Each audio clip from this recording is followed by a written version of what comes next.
Matshe. Her passion is to save lives through suicide by practicing gratitude. Welcome, ladies, in our true fashion. Let's raise it up for Donnelly Perfect. This is on. Yeah, thank you.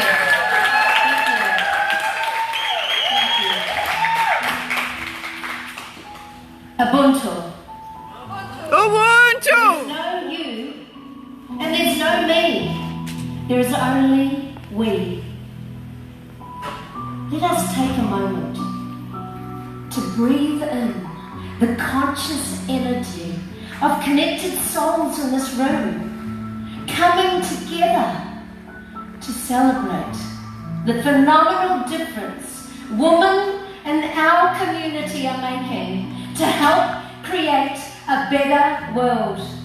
This is Ubuntu, an empowered, connected tribe, perfectly at peace. Wouldn't you love to feel this connected out there in the real world?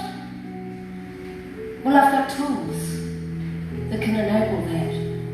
Because have you ever felt so disconnected from everything in your world that felt familiar and safe, feeling isolated and alone? I have. I was just 7 years old. And so was my twin brother. Not identical. In fact, he had snow white hair, and mine was dark brown. People would say we were like chalk and cheese, but we were more like cheese and crackers. Always stuck together. Two bodies with one heart connection. My second oldest brother was a little mad scientist who always loved inventing things, which usually led to small appliances being blown up. My oldest brother, Stefan, was 13. I loved him so much. He was my protector and guardian angel. My sister was the oldest of us kids. She was 15. I looked up to her. She introduced me to poetry. And we shared a bedroom at the top of the staircase in our little two-story home. My father liked to call me Bunyas. It was a nickname he chose for me, and I still don't know what its origin is. He spoke English, Spanish, Esperanto, and German, which was his favourite. He was pro-Nazi. Yeah, a supporter of Hitler. At 7 years old, I had no idea of the significance of this. To me, he was my everything. He was my dad. My mum had a beautiful heart. She worked as a nurse in the local old people's hospital and loved her job. She used to love to make us laugh. I think laughter was her drug for the depression that she hid from us all. We used to skip down to our local park, laughing and picking flowers. I can still smell her scent as she leaned over, tucked me into bed, kissed me goodbye, and headed off into the night. The following morning was August the 23rd, 1973, and a bitterly cold one.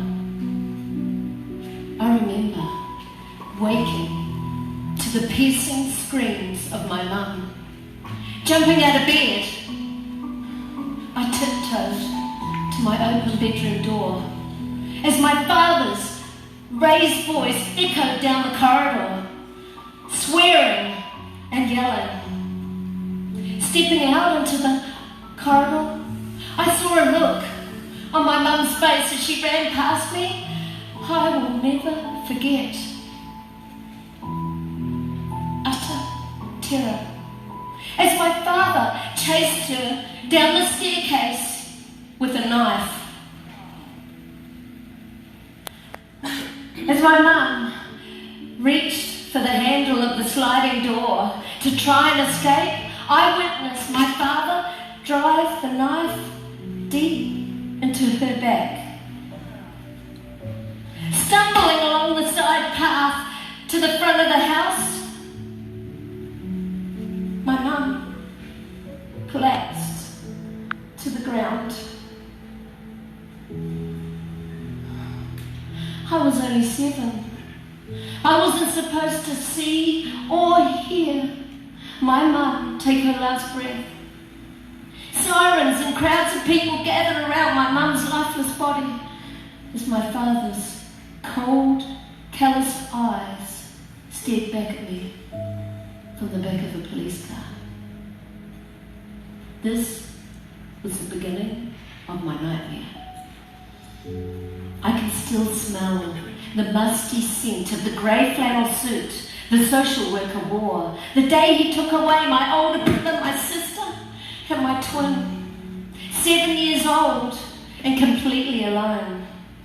My resilience training had begun. In a very unfamiliar community. 13 foster homes and 13 schools became my battlefields over 5 years, where on every level I was bullied. Kids would bash me, call me names and exclude me from their games.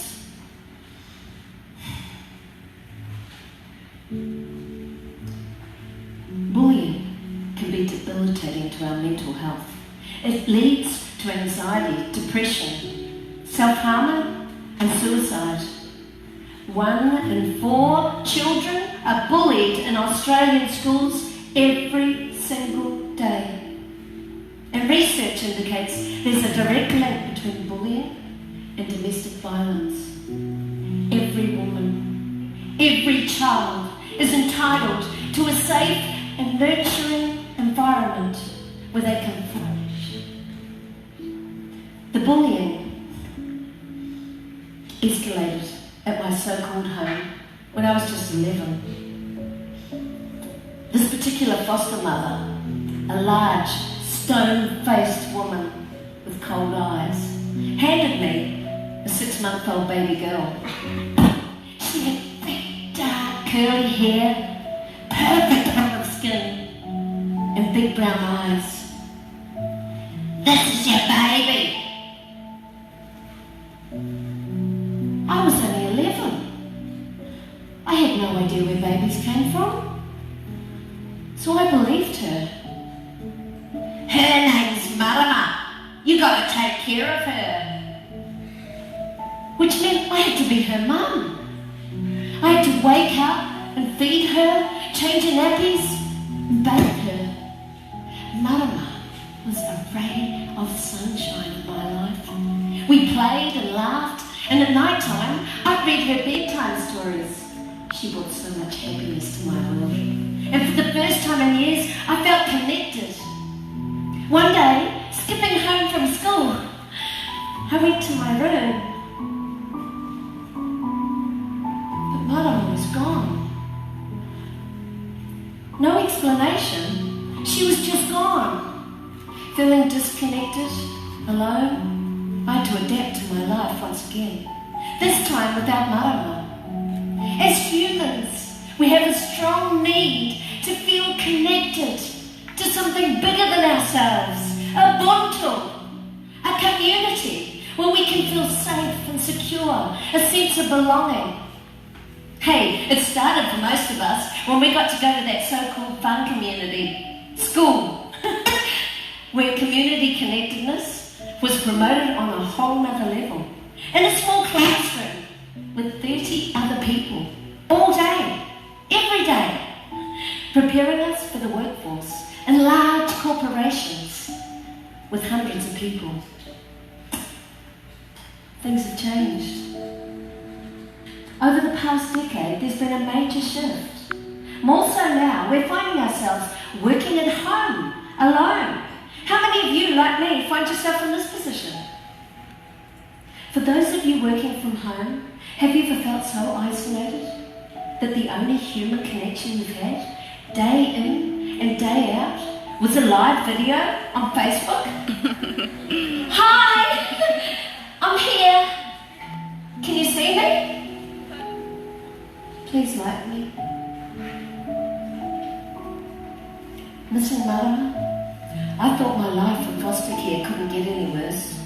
until I was 12 years old. I was faced with the toughest decision of my life, and I will never forget it. Donna, you have two choices. You can stay in foster care until you're 18 and free to leave. Or you can return to your father, who's been released from prison. Back into the home where he murdered my mum.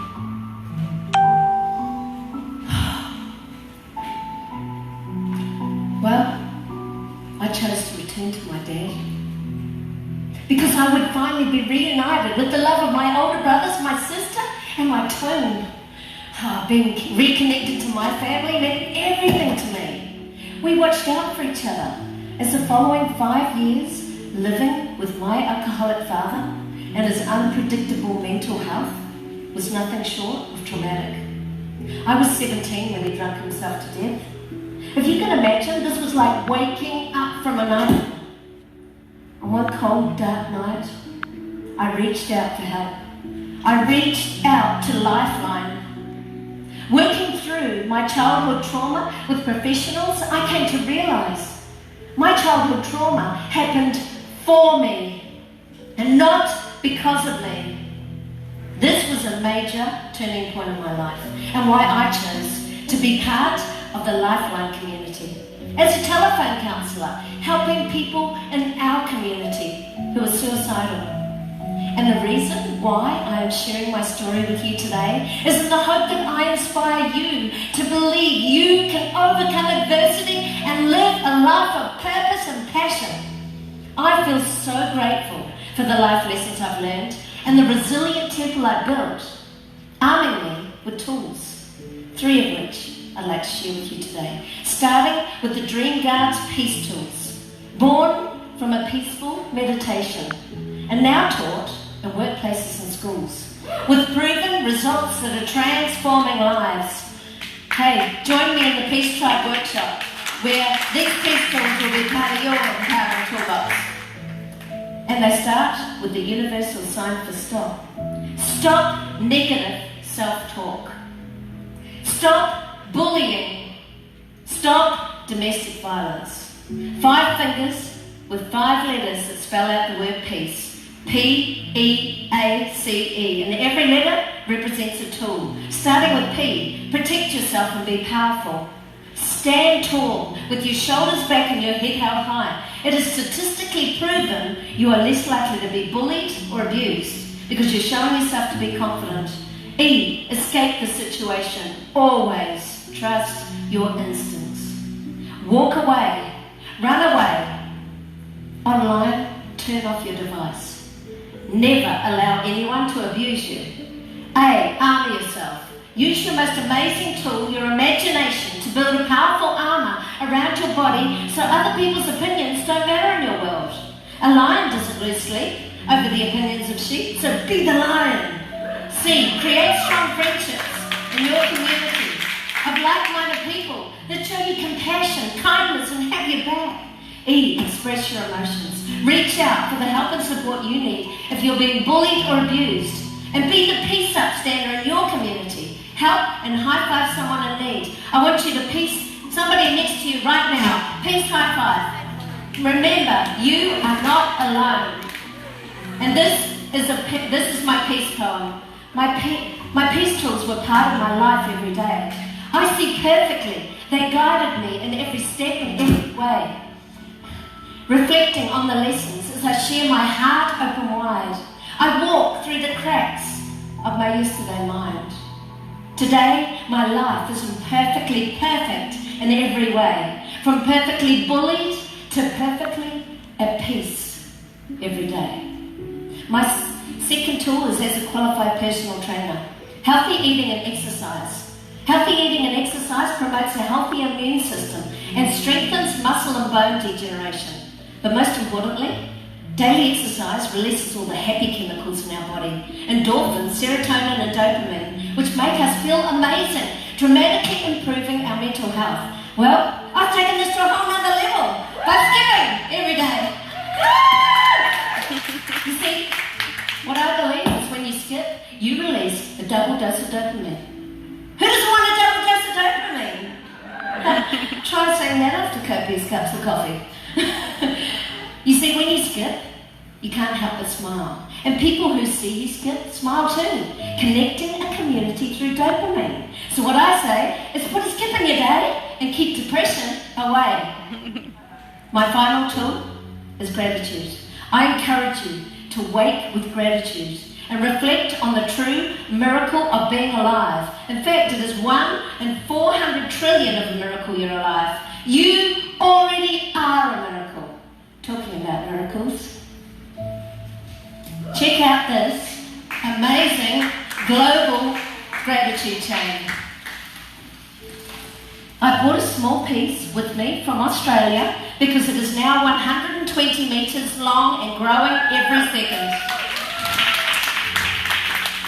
I've been receiving handwritten gratitude links from people just like you all over the world. Mindful moments of gratitude reflected on every link, and I would like to share 3 with you today.